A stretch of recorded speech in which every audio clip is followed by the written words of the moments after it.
السلام علیکم ناظرین کرام، اذان کا جواب کس طرح دیا جاتا ہے اور اذان کا جواب دینے کی کیا فضیلت ہے؟ اس کی فضیلت تو یہ ہے کہ آپ صلی اللہ علیہ وسلم نے اپنی ایک حدیث پاک میں ارشاد فرمایا ہے، جس کا مفہوم ہے کہ جو شخص بھی اذان کا جواب دیتا ہے تو وہ جنت میں داخل ہوگا۔ اور اذان کا جواب دینا انتہائی آسان ہے۔ آسان اس طرح ہے کہ مؤذن جس طرح کہتا رہتا ہے، انسان بھی جواب میں ویسے کہتا رہے۔ یعنی مؤذن کہتا ہے اللہ اکبر، تو آپ بھی کہیے اللہ اکبر اللہ اکبر۔ پھر وہ آگے جا کر کہتا ہے اشہد ان لا الہ الا اللہ، تو آپ بھی کہہ دیجئے اشہد ان لا الہ الا اللہ۔ جب حی علی الصلاۃ اور حی علی الفلاح کی باری آتی ہے، اس وقت آپ نے مختلف کلمات کہنے ہیں۔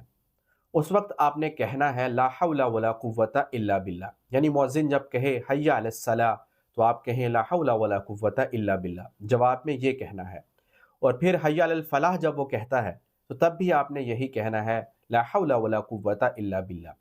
اس کے بعد مؤذن اللہ اکبر کہتا ہے اور لا الہ الا اللہ کہتا ہے، تو اسی طرح وہ کلمات دہرا دے تو آپ کی اذان کا جواب مکمل ہو جائے گا۔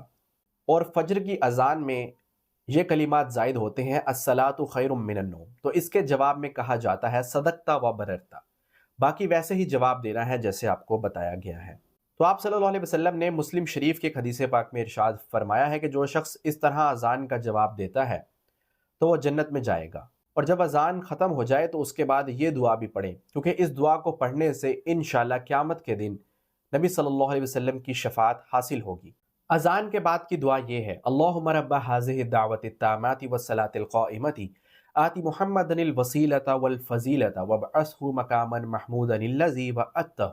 حضرت جابر رضی اللہ عنہ سے روایت ہے، وہ فرماتے ہیں کہ آپ صلی اللہ علیہ وسلم نے فرمایا کہ جو انسان اذان سن کر یہ کلمات کہے گا، یعنی جو دعا میں نے آپ کے سامنے ذکر کی، تو وہ قیامت کے دن میری شفاعت کا مستحق ہوگا۔ لہٰذا انسان جب بھی اذان سنے تو اس کا جواب بھی دے اور اذان کے بعد ان کلمات کو بھی پڑھے۔ ایسا کر لینے سے انشاءاللہ انسان آخرت میں کامیاب ہو جائے گا۔